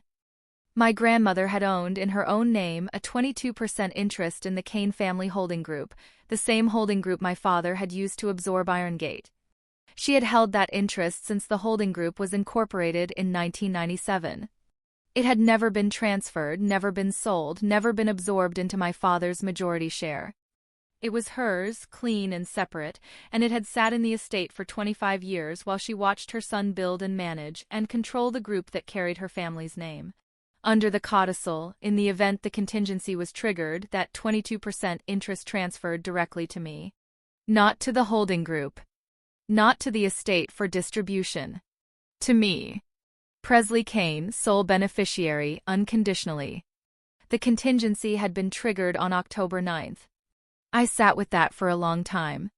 The valley light shifted slightly as the clouds moved and the room went momentarily brighter, and then returned to its flat November even gray. The 4 documents from the file were laid out in a row on the round table. The declaration, the notification letter with its return receipt, the Secretary of State chain of title record Rutherford had pulled as supporting documentation, and the codicil, and I sat with all of it, the full shape of what my grandmother had built in 2018, the patience of it, the precision of it. She had not tried to stop my father directly. She had known him long enough to know that direct opposition would only push him further into the position, would only make him feel more certain that he was right and that everyone else was wrong. She had built a trap instead. She had built it out of documents and a lawyer and a sealed envelope and decades of watching her son, and she had said it in 2018, and then she had died in 2019, and she had trusted Magnolia and Rutherford to hold it until it was needed. She built it before she was sick, I said. Yes, Rutherford said. The execution date on both instruments is October 14, 2018. Her diagnosis was December of that year. She was fully herself when she signed these. He paused. She was thorough. I looked at my grandmother's signature on the codicil. Ruth Eleanor Kane in the same blue ink as the envelope. My father knew about the declaration, I said. He didn't know about the codicil. Correct, Rutherford said. The codicil was held by Magnolia, not filed with the declaration. Your father received notification of the declaration in March 2020. He had no notification of the codicil. I was not aware of its full terms until Magnolia provided it to me this morning. He paused. He filed the transfer believing the declaration was the only instrument in play. He appears to have calculated that a sworn statement from a deceased witness was a manageable obstacle. He didn't know about the 22%, I said. No, Rutherford said. He did not. I called Rutherford from my car after the meeting from the parking lot on First Street before I pulled out. I had his direct number now. He had written it on a card, but I wasn't calling to follow up. I was sitting with the engine off and the valley afternoon pressing against the windshield and letting the full architecture of what my grandmother had built settle into something I could carry. 6 weeks.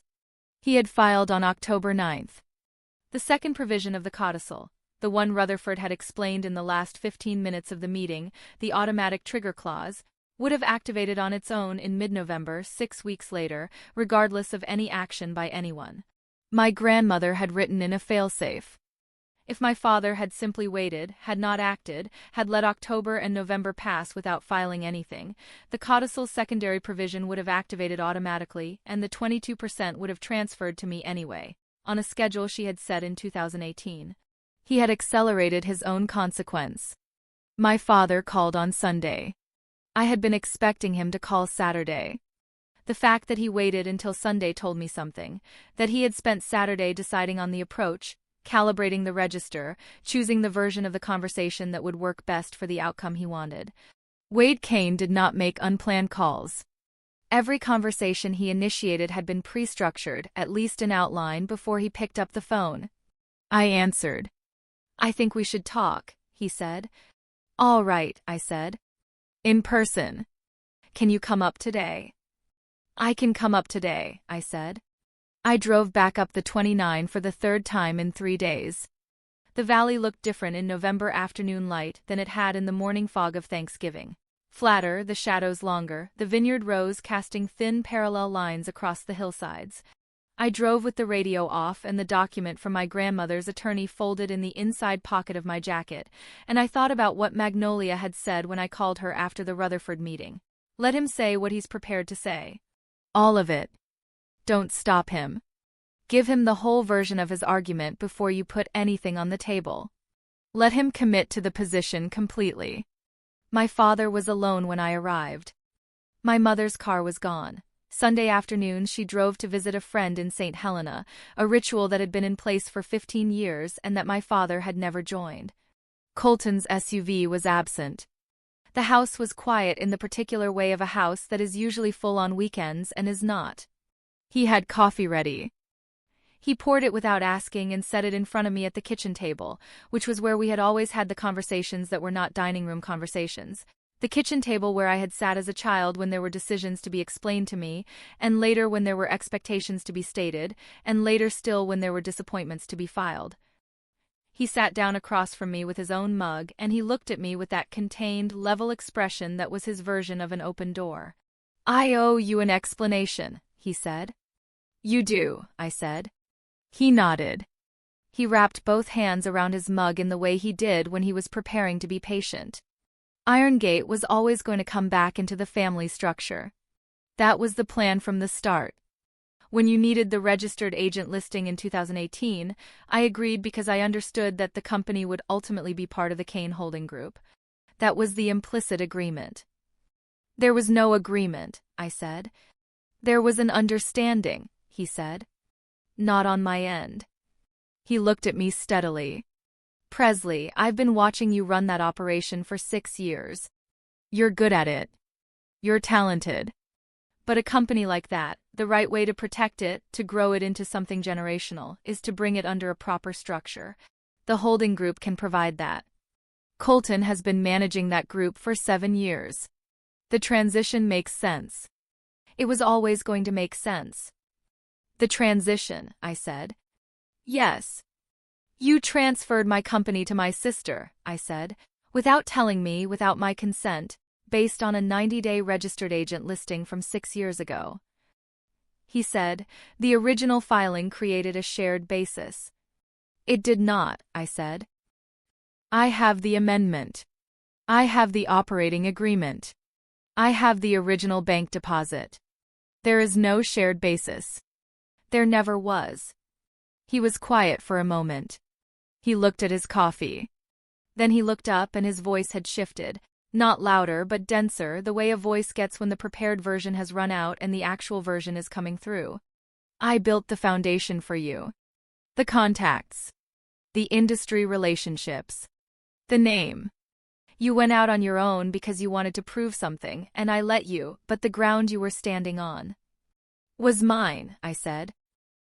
Every square foot of it. That, he said, and his voice sharpened now, and I let him, is the story you tell yourself. That you did it alone. That you built it from nothing. But nothing comes from nothing, Presley. The name Kane opened doors for you. My reputation.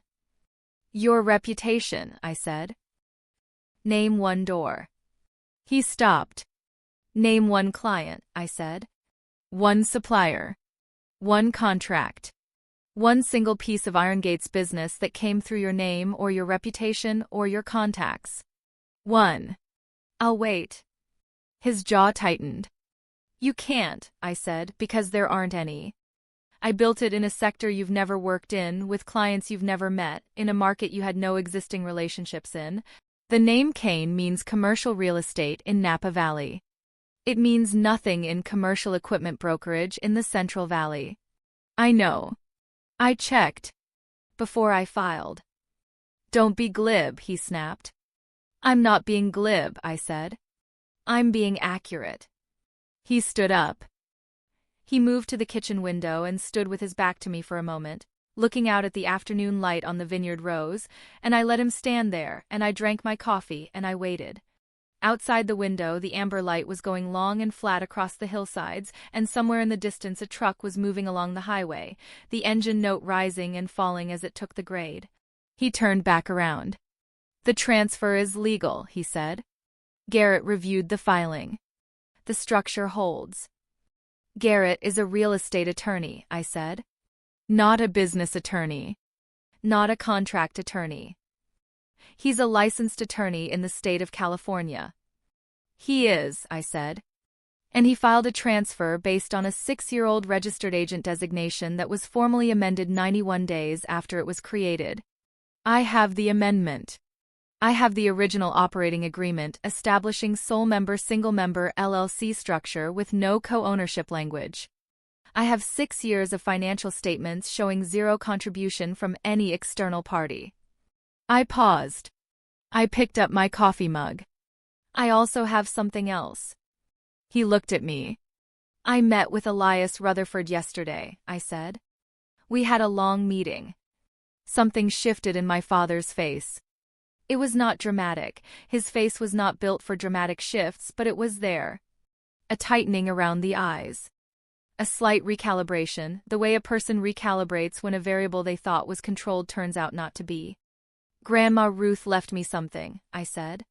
She left it in 2018. Before she died. It's been in a file with Elias Rutherford ever since. My father was very still. She knew, I said. She knew you were going to do something. She didn't know exactly what or when, but she knew the shape of it. I set my mug down. She knew you well enough to prepare for it. Whatever Ruth left you, my father said, and his voice was careful now in a way it hadn't been a moment ago, careful in the way of a man adjusting his footing on ground he had believed was solid, has nothing to do with the transfer filing. You might be right, I said. You might also want to talk to your own attorney before you say that again. He looked at me for a long moment. His hands were at his sides. His jaw was set in the way I had known my whole life, the particular configuration of it when he had made a decision and was not going to unmake it regardless of what arrived at the door. The company belongs to the family, he said. That is what it comes to. Whatever documents you have, whatever Ruth thought she was arranging, the company belongs to the family, and the family is the holding group, and the holding group is properly structured and properly managed and properly run. He stopped. He looked directly at me. What you built is impressive, Presley. I've said that. You've never said that, I said. I'm saying it now. He said it without softening it, without apology, because Wade Kane did not apologize. What you built is impressive. And it belongs in the family structure. And that is the end of it. The company belongs to the family. He said it the way people say the things they have decided are true. Flatly, completely, with the full weight of a person who has never in his life been shown to be wrong in his own house. That is the end of it. I looked at my father across the kitchen table of the house I had grown up in, with the amber light on the vineyard outside, and the coffee between us, and the document in my jacket pocket. And I thought about 6 years of early mornings and missed holidays and clients negotiated and deals closed, and a company built from $1,100, and a folding table, and a composition notebook, and a blue pen I'd bought at a drugstore on J Street.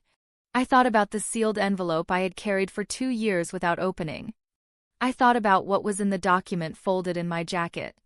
My father was still looking at me. He had delivered the version of the conversation he had spent Saturday preparing. He was waiting for me to accept it, or to argue, or to do any of the things he expected me to do. I stood up. I picked up my jacket from the back of the chair. Presley, he said. We're not finished. I know, I said. I walked to the door. I had my hand on the frame when his voice came behind me, one final time, the same words, the same register, certain, absolute, closed. The company belongs to the family. That is the end of it. I walked to my car. I got in. I put the key in the ignition and I did not start the engine. I sat in my father's gravel driveway with both hands on the wheel and the amber afternoon light coming through the windshield, and I let myself have 30 seconds, just 30 seconds, of being 24 years old again. The folding table. The composition notebook. Terrence Boaz picking up on the second ring. The drive to Elk Grove on a Tuesday morning without an appointment. The first commission written in blue ink. Start. Then I let it go and I started the car and I drove. I called Magnolia from the highway. He used the exit statement twice, I said. Say it exactly, she said. The company belongs to the family. That is the end of it. A pause. He's committed to that framing. Completely. Good, she said. Committed people stop looking for alternative arguments. They defend the position they've declared. Another pause. How did he look when you mentioned Rutherford? Like a variable had moved, I said. Good, she said again. Come to Tacoma. Now. Monday morning. I have something to show you. I've been making calls since Friday, and there's a piece of this you haven't seen yet. She paused. Bring the full accordion folder. Everything in it. All right, I said. And Presley. Do not respond to Colton. I hadn't. I wouldn't. I drove to Tacoma Monday morning, up the I-5 through the long corridor of the Central Valley and then north past Redding and into the Cascades, the landscape shifting from the flat gold of the Sacramento Valley to the dark green of the mountain corridor. I drove with the radio off for most of it, the way I drove when I was thinking through something I hadn't fully resolved, using the road the way some people use silence, as a container for the work. By Redding the sky had lowered and gone the color of old pewter, and by the time I crossed into Oregon it was raining. Not heavily, a soft, persistent northwest rain that ran in thin lines down the windshield and made the highway ahead look like a memory of itself. I stopped once, outside of Grants Pass, for coffee and gas. I stood at the pump with the cold coming off the mountains and watched the rain move in gray curtains across the hills to the west. I thought about the 22%. I had been thinking about it since Rutherford laid the codicil flat on the conference table. Not about what it meant legally. Rutherford had been clear about that, but about what my grandmother had intended it to mean. She had built it as a contingency, not as a transfer she expected to happen. She had built it the way you build a fire escape, because you hope it never gets used, but you build it correctly anyway because the alternative is unacceptable. She had wanted Iron Gate to stay mine. She had not wanted me to walk into the holding group as a 22% stakeholder with a family litigation backdrop. She had wanted the situation not to arise. The situation had arisen. What I did with the instrument was still a decision I got to make. I drove into Washington in the early afternoon, the sky dropping lower the further north I went until by the time I crossed the Tacoma Narrows the flat pewter light was pressing down close enough to touch. Magnolia's house was on the east side of the city, a craftsman bungalow in a quiet neighborhood of similar houses, with a deep porch and a front garden that had gone entirely to its winter form. Brown stalks and bare beds and the structural armature of things that would be green again in spring but were not green now. She met me at the door with coffee already poured. Magnolia Vance at 67 looked exactly like what she was, a woman who had spent 4 decades in contract law and had retired without softening.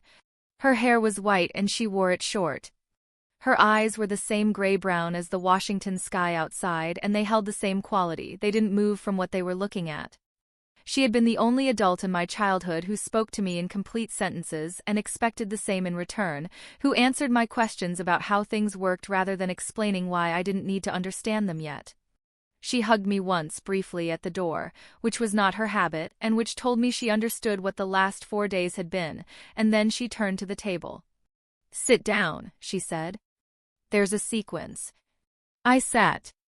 She had laid out documents in a row on the kitchen table, spaced evenly, in the way a person lays out a hand of cards they are about to explain. I recognized the first one immediately. The codicil from Rutherford's file, which she had a copy of because Rutherford had sent it to her as the instrument's original custodian. Beside it, a document I had not seen. Beside that, another. Beside that, a fourth. "The codicil, you know," she said. She stood beside the table, not sitting in the way she always stood when she was presenting. "Walk me through what Rutherford told you about it." I told her. The contingent ownership clause. The 22%. The October 9th trigger. She listened without interrupting, which was also her habit. She never asked a question she already knew the answer to, only ones she needed the other person to say out loud. "Good," she said when I finished. "Now, the second document." She reached across the table and took it from its position and held it out to me. I took it. It had been folded in thirds, the way legal correspondence gets folded for envelopes. I unfolded it slowly and laid it flat on the table in front of me and read it. It was a letter. Dated March 2020. From Elias Rutherford's firm. The firm header at the top, the address, the reference line to Wade Kane at his Napa Valley address. I had seen the letter before. Rutherford had shown it to me in his office on Saturday. "I have this," I said. "Look at the signature line," Magnolia said. I looked at the signature line. Then I looked at the return receipt paperclipped to the back. "The receipt," she said. "Look at the date." I looked at the date again. March 17th, 2020. "What am I looking at?" I said. Magnolia reached into a folder at the edge of the table and took out a single sheet, photocopied, slightly reduced but clear. She laid it beside the notification letter. It was a page from my father's holding group calendar. March 2020. An administrative record, the kind Colton kept as part of the holding group's documentation. Meeting records, correspondence logs, the paper trail of a well-run small operation. My father's handwriting in the margin beside the March 17th entry. 3 words. Rutherford letter received. He had logged it. In his own hand, in the administrative calendar of the holding group, on the day it arrived, he had noted, "Rutherford letter received."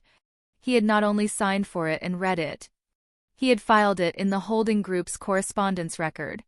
For 2.5 years, the notification that a protective declaration existed over Irongate Supply Company had been sitting in my father's administrative files, logged in his own handwriting while he planned the October 9th transfer. I set the calendar page down. My hands were flat on either side of it. The rain on Magnolia's kitchen windows was running in slow tracks down the glass, and the gray afternoon light was even and still, and the 4 documents were laid out in a row in front of me, and I sat with the weight of it, the full weight, without trying to make it lighter than it was. "The 3rd document," I said. She moved to it. She reached across, took it from the row, turned it to face me, and laid it flat. It was a single page from a California Secretary of State business records search. My name at the top. Irongate Supply Company. Filing history, every amendment, every registration renewal, every change of agent, the full 6-year record, time-stamped, pulled 2 days prior. "This is your chain of title," Magnolia said. "Clean. Unbroken. Your name, sole member, from the amendment in May 2018 forward. No co-ownership notation anywhere in the record. No equity designation attached to the original agent listing." She paused. "The argument your father made, that the original filing created a shared basis, is not supported by the public record. The public record shows an agent designation, not an ownership stake. Those are different things under California LLC law. Any business attorney will say so." "Garrett Fell is not a business attorney," I said. "No," she said. "He is not." She looked at me directly. "Your father chose a real estate attorney to file a business transfer. Either he didn't know the distinction mattered, which I doubt, or he chose someone who wouldn't ask the questions a business attorney would ask." I thought about Garrett Fell at the Thanksgiving table, refilling his wine glass while my father looked at his plate. "The 4th document," I said. Magnolia was quiet for a moment. For the first time since I had arrived, she was quiet in a way that wasn't procedural, a pause that had something personal in it. Something that had been held for a while. "The 4th document is something Ruth asked me to keep," she said. "Not the codicil, you know, the codicil. This is different. She gave it to me in September 2018, a month before she executed the codicil and the declaration. She told me to hold it until it was needed, and that I would know when that was." She looked at the table. "I've been holding it for 4 years. She reached across the table a final time. The 4th document was a single sheet in a plain envelope, unsealed, the flap folded over. She removed it and unfolded it and laid it flat beside the others. It was a letter in my grandmother's handwriting. Not typed, not legal in format, just a letter, 2 paragraphs, on the same cream-colored stationery she had used her whole life. Dated September 2018, 1 month before the formal instruments. I read it. It was addressed to Magnolia. It described, in my grandmother's exact and unhurried language, what she had observed over the preceding year. The particular attentiveness with which my father had asked, in the spring of 2018, about the registered agent arrangement on Presley's company, and what the arrangement meant legally, and whether it had been formally amended. The questions he had asked twice, in conversations he had apparently believed were casual. The way he had noted Rutherford's name when the estate discussions began that fall. The shape of what she believed he was preparing. She had seen it. In 2018. Before I had any reason to see it. She had watched her son ask careful questions about a legal formality on her granddaughter's company, and she had understood what the questions meant, and she had gone to Rutherford and done what she needed to do. And then she had written this letter to Magnolia, telling her what she had seen, so that if it was ever needed, there would be a record of the intent. I set the letter down. I didn't speak for a while. The rain on the windows. The gray light. The 4 documents in a row. "She built it before she was sick," I said. "Yes," Magnolia said. "Fully herself. Fully clear. She could have just told me." "I asked her that," Magnolia said. "She said she thought if you knew what she'd built, you'd build the company differently. That you'd be building it for the protection instead of for itself. She wanted you building it because it was yours." A pause. "She wanted to make sure it stayed that way without you knowing she was making sure." I looked at my grandmother's handwriting. The same blue ink. The same exact cursive. She trusted the structure to hold, I said. She trusted you to open the envelope when the time came, Magnolia said. That was the only part she wasn't certain about. I called Rutherford from Magnolia's kitchen that afternoon. He had already been in contact with a Sacramento business litigation attorney, a woman named Adiz Over, 20 years in California LLC disputes, whose firm Magnolia had used twice in her contract law years and trusted without reservation. Magnolia had initiated that conversation before I arrived. By the time I was on the call with Rutherford, Over had reviewed all 4 documents, the Secretary of State filing record and the October 9th transfer. Her assessment was not measured or hedged. The transfer filing is defective, she said. An agent designation does not confer equity. The amendment removing the agent was properly filed and is in the public record. The transfer has no valid legal basis. A pause. The declaration strengthens the factual record. The codicil is the more significant instrument. It's an immediate equity trigger on a documented contingency. Combined with the defective transfer, we have the basis for a declaratory judgment restoring full ownership to you and, separately, a claim for the 22% holding group interest. The calendar entry, I said. My father's own log noting the notification letter. That's supplementary, she said. It establishes knowledge and intent, which strengthens the claim but isn't necessary for the primary action. The transfer is defective on its face regardless of whether he knew about the declaration. The calendar entry matters if this goes to litigation and he claims ignorance. It removes that option. Timeline. I said. Emergency injunction first, prevent any further action on the transferred entity while the dispute is pending. Days, not weeks, on a clean filing record. It's clean, I said. Then we move quickly, she said. I thanked her and ended the call. Magnolia was at the kitchen window with her coffee, looking out at the rain and the bare garden. There's one more thing to do, I said. She looked at me. I need to tell him, I said. Before the filing. Not to give him a chance to adjust, I know he won't. But he should hear it from me first. The same way he said it to me. She was quiet for a moment. Then, I think Ruth would have agreed with that.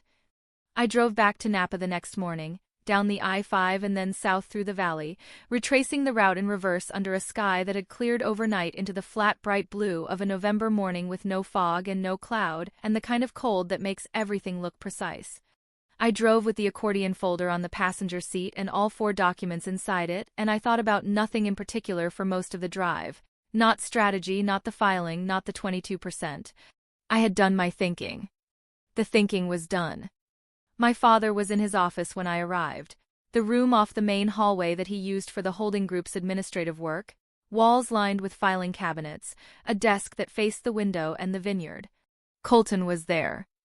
She was standing near the filing cabinet with a folder in her hands, and when I came in she went very still in the way she'd gone still at the Thanksgiving table, the careful stillness of a person recalibrating. My father looked up from his desk. I had the accordion folder under my arm. I set it on the edge of his desk, reached in and took out the documents, not all at once. One at a time. The first, the Secretary of State chain of title record. I unfolded it and laid it flat on the desk in front of him. This is the public record, I said. 6 years. My name. Sole member. The agent designation and its amendment, both dated and time-stamped. There is no co-ownership notation anywhere in this record. He looked at it. He did not touch it. I reached back into the folder. The second document, my grandmother's declaration. I unfolded it slowly and laid it flat beside the first. This is Grandma Ruth's sworn statement, executed in October 2018, notarized and filed with Rutherford's firm, establishing that Irongate was conceived, funded, and built solely by me. Witnessed by 2 attorneys. I paused. You received formal notification of this document in March 2020. You signed for it. The signature is on the return receipt, which is in Rutherford's file. Colton said, What? Her voice was not quite steady. My father said nothing. His jaw was set. I reached into the folder a third time. The third document, a photocopy of the holding group's administrative calendar page, March 2020, with my father's own notation in the margin. I unfolded it and laid it flat. You logged it, I said. In the holding group's administrative record. Your handwriting. March 17th. Rutherford letter received. I let that sit for a moment. You knew a protective declaration existed over Irongate Supply Company. You knew it in March 2020. You logged it in your own records. And 18 months later you retained Garrett Fell and filed the transfer anyway. The room was very quiet. Outside the window the vineyard rows were still in the November morning light. Colton was not moving. My father was looking at the 3 documents on his desk with the expression of a man calculating, rapidly, the distance between where he was standing and where he had thought he was standing. I reached in one final time. The codicil. I unfolded it, page 1, page 2, and I laid it flat beside the others. This is a codicil to Grandma Ruth's will, I said. Executed in October 2018, the same week as the declaration. Held separately by Magnolia until the contingency was triggered. I let that settle. The contingency was a claim against Irongate by any party other than me. The codicil establishes that in the event of that contingency, Grandma Ruth's 22% interest in the Kane family holding group transfers directly to me. I looked at my father. The contingency was triggered on October 9th. The moment you filed. My father's eyes moved to the codicil. They stayed there. Colton said quietly, "Dad." He didn't look at her. I watched him read it. I watched him read it the way a person reads something they're trying to find an error in. Carefully, from the beginning, looking for the seam, the gap, the place where the construction is weak enough to push through. I watched him work his way through the contingency clause. I watched him reach the secondary provision. I watched him reach the number. 22%. His hands, which had been flat on the desk, moved. He picked up the codicil. He read it again. Then he set it down. He looked up at me. His face had not broken. Wade Kane's face did not break, but something behind it had gone very quiet, the way a room goes quiet when a sound has stopped that you hadn't realized you'd been hearing. "The company," he said, and his voice was slower now, deliberate, finding the words one at a time, "belongs to the family." He stopped. "That," he said, and he looked at the 4 documents laid flat on his desk, and his voice was no longer certain in the way it had been certain, and the words came out anyway because he had said them twice already, and he was a man who did not retract, "is the end of it." My father set the codicil down. He set it precisely, aligning it with the edge of the desk the way he aligned everything, and then he folded his hands and he looked at the window and the vineyard beyond it, and he did not speak. Colton was still standing near the filing cabinet. She had not moved in a long time. The folder she'd been holding was at her side now, hanging loose from her hand, and she was looking at our father with an expression I had not seen on her face before. Not quite fear, not quite guilt, but the expression of a person who has built something on another person's foundation and has just watched the foundation shift. I stood at the edge of his desk. I did not fill the silence. It ran for perhaps a full minute. Outside the window a bird moved through the dormant vineyard rows and was gone. The filing cabinet behind Colton was gray and ordinary in the flat light, and the room smelled of coffee and old paper and the particular stillness of a place where a great many decisions had been made over a long time. My father said, "Did Rutherford know about the codicil when he sent the notification letter?" "No," I said. "Magnolia held it separately. Ruth wanted it that way." He nodded. Slowly. He was still looking at the window. "Your grandmother," he said, and then he stopped. He started again. "Ruth was thorough." "She was," I said. Another silence. Longer. Colton said, "What does this mean? The 22%, does it actually transfer, or?" "It transferred on October 9th, I said. I looked at her directly. The moment the transfer filing was submitted. The contingency activated at the moment of filing, not the moment of discovery. I paused. Rutherford confirmed it. Our litigation attorney confirmed it. The codicil is properly executed and the contingency language is unambiguous. Colton looked at my father. He did not look back at her. The injunction filing goes in this week, I said. Our attorney is handling it. The transfer will be stayed pending the declaratory judgment, and the declaratory judgment is going to restore full ownership to me because the transfer has no valid legal basis. An agent designation is not an equity stake. That is California LLC law. It was always California LLC law. I stopped. I let that settle. The 22% is a separate question. That involves the holding group. I haven't decided yet what I want to do with it. My father's eyes came back from the window. He looked at me. You haven't decided, he said. No, I said. I haven't. That surprised him. I could see it. A small recalibration, not large but real, because he had spent 2 days preparing for the version of this conversation where I came in wanting to dismantle something, and instead I was standing at the edge of his desk telling him I hadn't decided, which meant I was thinking, which meant I was still in the room in a way that wasn't only adversarial. He was quiet for a long time. Then he said, "Sit down." I looked at him. "Please," he said. I sat down. We talked for 2 hours. Not the way we had talked at the kitchen table on Sunday, not the prepared version, the structured argument, the ledger keeper's framing. This was slower, more uneven, with silences in it that were different from the silences of 2 days ago. These silences had weight in them but not strategy. They were the silences of two people who were each holding more than they had expected to be holding and were figuring out, without a script, what to put down. My father talked about the holding group.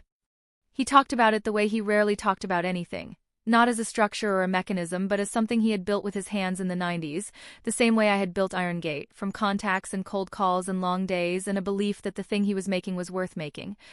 He had been 34 when he filed the holding group's incorporation papers, which was 3 years older than I was now. He had borrowed against a property to do it. He had stayed up until 2 in the morning for months working the supplier relationships that became the core of the real estate portfolio. He talked about it in a way that was not a defense of what he had done, it was not that, but was something more honest, which was a description of the thing he loved and had always planned to pass forward and had never known how to ask anyone to want. He had imagined Colton in it. He had imagined me in it. He had not imagined asking. I told him that.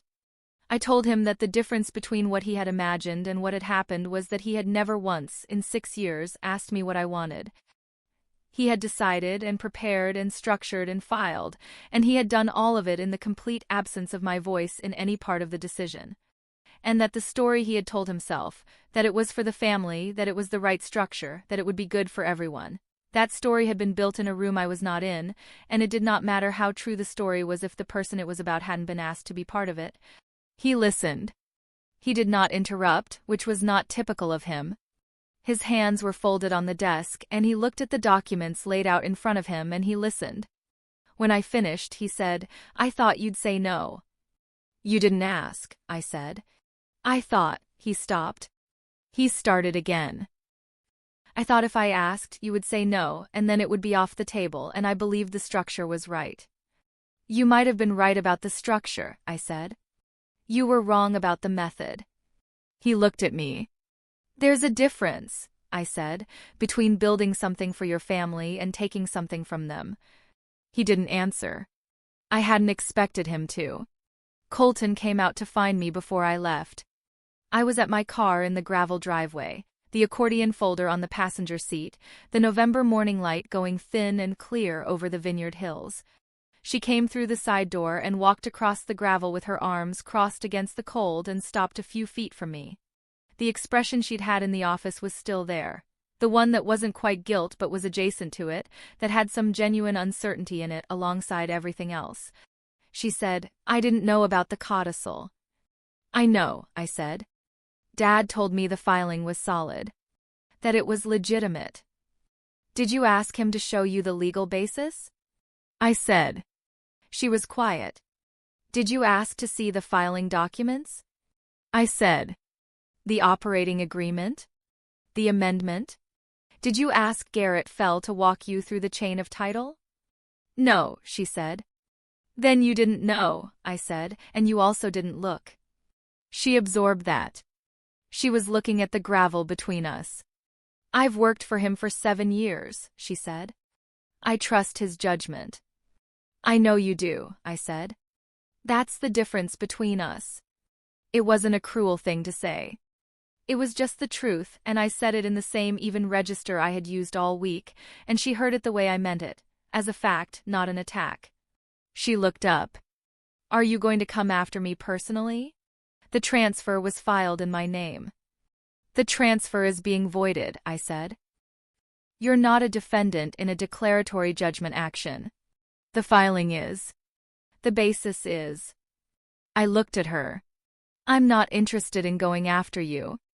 I'm interested in getting my company back. She nodded. She looked toward the vineyard. We're not fixed, she said. It was a quiet thing, and it was honest, and it was the most unguarded thing I had heard her say in years. No, I said. We're not. But. I looked at her for a moment. The cold was coming off the hills now, the real November cold, carrying the smell of the dormant vines and the distant water of the valley floor. But we're still here, I said. She nodded. I got in my car. The declaratory judgment came through in February. Over had estimated weeks. It took 3 months, which felt long from the inside and was, she said when it came through, remarkably fast for a business dispute of that complexity. The court found that the October 9th transfer had no valid legal basis. An agent designation does not confer equity. The amendment removing the agent designation was properly filed and was public record. The operating agreement established sole member structure with no co-ownership language. The transfer therefore lacked standing. The stay became permanent.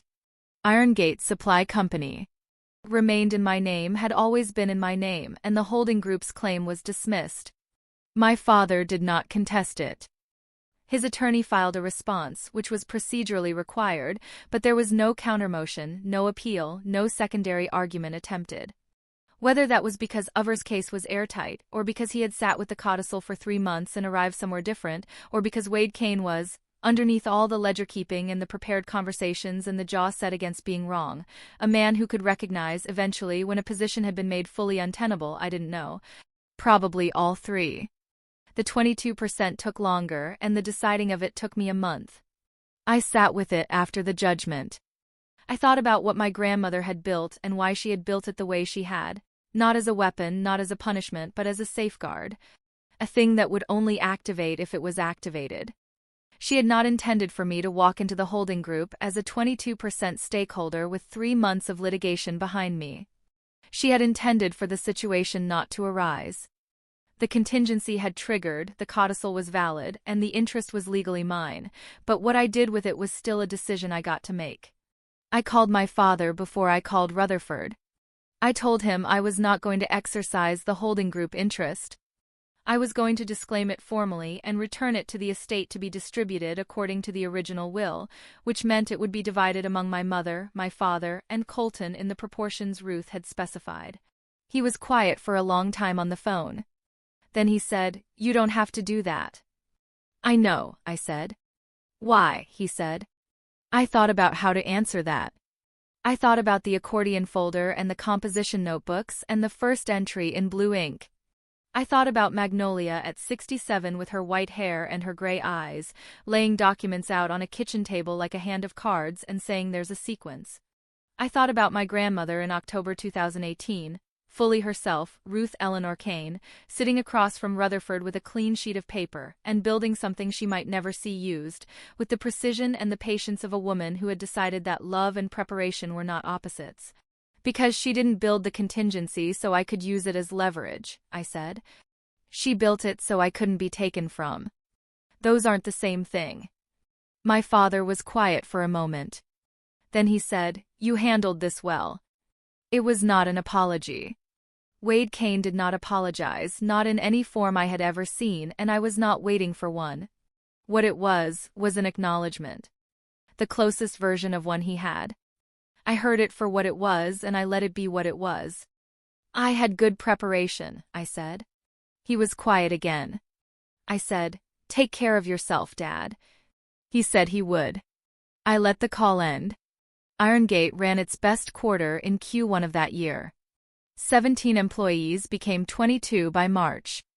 I signed a lease extension on the West Sacramento warehouse and began the process on a second location in Portland, which I had been planning for a year and deferring because I had been watching over my shoulder at a threat I hadn't yet named clearly. I stopped watching over my shoulder after February. I stopped monitoring the edges of things for movement. The bandwidth I had been spending on caution went back into the work, and the work responded the way work responds when you give it your full attention. Magnolia came to Sacramento in April. She stayed a week, which was longer than she usually stayed anywhere, and we walked along the river in the mornings in the early spring light and ate dinner in the evenings and talked about everything except the lawsuit, which turned out to be a great deal. She was planning to expand her garden in Tacoma. She wanted my opinion on tomato varieties, which was not something I had opinions about, but I found one. Before she left, she stood at the door of my apartment and hugged me the same way she had in Tacoma. Once, briefly, with the particular economy of a person for whom physical affection is real precisely because it is not performed, and she said, "Ruth would have liked how you handled it." The disclaimer? I said. "All of it," she said. "The whole thing." I thought about that after she drove to the airport. I stood at the kitchen window with my coffee and looked out at the R Street fog. It was an April morning, the fog still present, though lighter than the November kind, almost translucent in the early light, and I thought about a woman in October 2018 sitting across from an attorney with a clean sheet of paper, building something she might never see used, out of love for a granddaughter she believed was capable of not needing it. But she had prepared it anyway. Because love and preparation are not opposites. They are, sometimes, exactly the same thing. 3 things I carry from that November. 1. Documentation is not paranoia. It is memory with a date on it. Build your paper trail before you need it, and keep it somewhere you can reach when the moment comes, because the moment will not announce itself. 2. The people who love you sometimes protect you in silence, years before you need protecting. You may not know what they built until you open the envelope. But they built it. 3. There is a difference between a person who does something for you and a person who does something to you and calls it for you. Learn that difference early. It will save you more than a company. This story is a work of fiction, inspired by real emotional truths many families carry. If this reminded you of your own family, the ones who built in silence, the ones who held things close, the ones who laid documents flat on a table and let the truth speak for itself, tell me where you're watching from. And subscribe for the next one.